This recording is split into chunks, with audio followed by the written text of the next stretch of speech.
ஐயாவுடைய குடும்பத்துக்காக நம்ம வாழ்த்தி இந்த குடும்பத்துக்கு ஆறுதல் உண்டாகும்.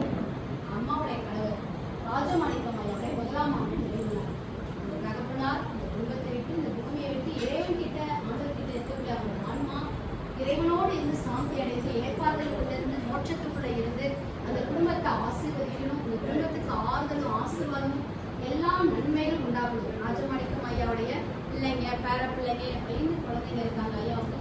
5 பிள்ளைகளுடைய வாழ்க்கையை அந்த இறைவன் கூடவே இருந்து பிளஸ்ஸிங்கா வைக்கணும். பிள்ளைங்க ஒவ்வொருத்தருமே நல்லா இருக்கும். பேரும் புகழோடு கூட ஐயாவுடைய பிள்ளைங்க பேர பிள்ளைங்களுடைய வாழ்க்கை எல்லாம் ஆசீர்வாதமா சந்தோஷமா மகிழ்ச்சியா ஆனந்தமா இறைவனுடைய கையில இருந்து ஆசையை பெற்று ஒவ்வொரு நாளும் இப்பொழுது இருக்கிற பார்க்க இன்னும் 1000 மடங்கும் கோடான கோடி ஆசீர்வாதங்கள் ஐஸ்வர்யத்தோடு தீர்க்க ஆயுசோடு எல்லா பாக்கியவதியா எல்லா நன்மைகளும் அந்த குடும்பத்துக்கு உண்டாகணும். இந்த நாள்ல தன்னுடைய தகப்பனாருக்காக தன்னுடைய கணவருக்காக அந்த குடும்பத்தார் என்ன அந்த இறைவனுடைய பாதையோடு இருக்கிறாங்களோ அவருடைய மன வேண்டுதல்கள் எல்லா காரியங்களையும் கடவுள் கூடவே இருந்து அவங்க இருதயத்தின் கவலைகள் பாரங்கள் எல்லாவற்றிலும் கடவுள் அவங்களை தூக்கி சுமந்து பத்திரமாய் வைக்கணும்.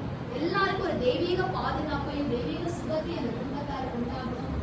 அவங்களுடைய ஒவ்வொரு வம்சத்தாரும் அவங்க வம்சத்தின் பிள்ளைகள் எல்லாரும் சுகத்தோடு மகிழ்ச்சியோடு ஆனந்தமாய் துளிரை போல தழைத்து வளர்கிற ஒரு ராஜாங்கத்துக்குரிய ராஜ மேன்மையோடு ராஜாங்கத்துக்குரிய ராஜ சம்பத்தோடு அந்த குடும்பத்தார் எல்லாரும் நல்லா இருக்கும். மாணிக்கம் ஐயாவை சார்ந்த அத்தனை குடும்பத்தையும் பிள்ளைங்க பேர பிள்ளைங்க எல்லா உறவுகள் சொந்த பந்தங்கள் எல்லா குடும்பங்களும் அந்த இறைவனுடைய ஆசீர்வாதத்தினர் இன்னும் உயர்வா இன்னும் மேன்மையாய் அந்த குடும்பத்தார் நல்லா இருக்கும். நான் உன்னை விட்டு விலகுவதுமே உன்னை கைவிடுவதுன்னு சொன்ன கடவுளுடைய வார்த்தையின்படி அந்த குடும்பத்தை கடவுள் எப்போதும் கூட இருக்கணும்.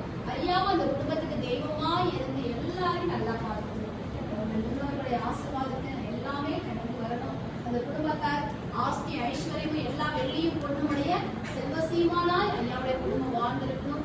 5 பிள்ளைகளோட வாழ்க்கையை கடவுள் உயர்த்தி வைக்கணும். பேர பிள்ளைகள் எல்லாரும் அழகா ஓங்கி வளர்கிற விருட்ச நன்றிகளை போல ஆசீர்வாதமாய் பிள்ளைகள் நல்லா வளரணும். பிள்ளைகளை சுற்றிலும் கடவுளுடைய பாதுகாப்பு எப்போதுமே இருக்கணும். ஸ்கூல் போகும்போது வரும்போது விளையாடும் போது எல்லா இடத்துலையும் பிள்ளைகளை பத்திரமா அன்று பாதுகாக்கணும். அதோடு கூட எல்லா சந்தோஷத்தையும் மகிழ்ச்சி அந்த குழந்தைகள் வைத்து இந்த குழந்தைங்க எல்லாருக்கும் சந்தோஷத்தையும் மகிழ்ச்சி கொடுக்கிற ஒரு அழகான அன்பு குழந்தைகளாய் கடவுளுடைய பிள்ளைகளாய் கடவுளுடைய வார்த்தைக்குள்ளாக வளரணும். கடவுளுடைய பிரசன்னத்துக்குள்ள அவங்க எப்போது இருக்கணும்.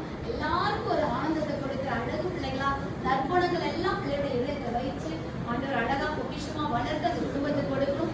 எந்த ஒரு குறைவுகளும் கஷ்டம் இல்லாதபடி எல்லாருக்கும் முன்பாக அடைக்கலராஜ ஐயாவுடைய குடும்பத்தை கடவுள் உயர்த்தி வைக்கும்படி மனதார வாழ்க்கை நம்மளை நினைச்சு நமக்கு உதவி செய்த அந்த குடும்பத்தாருக்கு நம்ம நன்றி சொல்லுவோம். அதே போல சாந்தாமா வந்திருக்கிறாங்க அந்த தாய்க்கு கணவர் இழந்திருக்கிற அந்த தாய்க்கு கடவுள் தாமே துணையா இருந்து எல்லாவற்றிலும் எல்லா தெம்பையும் ஆசீர்வாதத்தையும் மன அமைதியும் சமாதானத்தையும் எல்லா நன்மைகளையும் கொடுத்து அந்த பிள்ளைங்க பேர பிள்ளைகளை வளர்ப்பதற்கான எல்லா அனுகிரகமும் அந்த தாய்க்கு உண்டாகும்படி அந்த குடும்பத்தை சுற்றிலும் கடவுள் எப்போது இருக்கணும். நிச்சயமாய் கடவுள் உங்களோடு கூட இருப்பார் என்ற அந்த வார்த்தையின்படியால் கடவுள் அந்த குடும்பத்தை வந்து நன்மையானதையும் மேன்மையானதையும் செய்தபடி ஐயாவுடைய ஆன்மா அந்த குடும்பத்தாரோடு எல்லாரோடு இருக்கும்படி நம்மளும் சாந்தியோட நம்ம பிரார்த்தனை பண்ணுவோம். இறைவனுடைய கையில கொடுத்து வானத்தையும் பூமியும் சகலத்தையும் படைத்த அந்த இறைவனுடைய ஆசீர்வாதத்தினால இந்த நாள் அந்த குடும்பத்துக்கு ஆசீர்வாதமும் ஆறுதலும் எல்லா நன்மைகளும் செல்வங்களும் சுகமான வாழ்வு உண்டாகும்படி மனதார வாழ்க்கை எல்லாம் அல்ல இறைவனுடைய கையில கொடுப்போம். திரு ராஜமாணிக்கம் ஐயாவுடைய ஆன்மா சாந்தி அடைய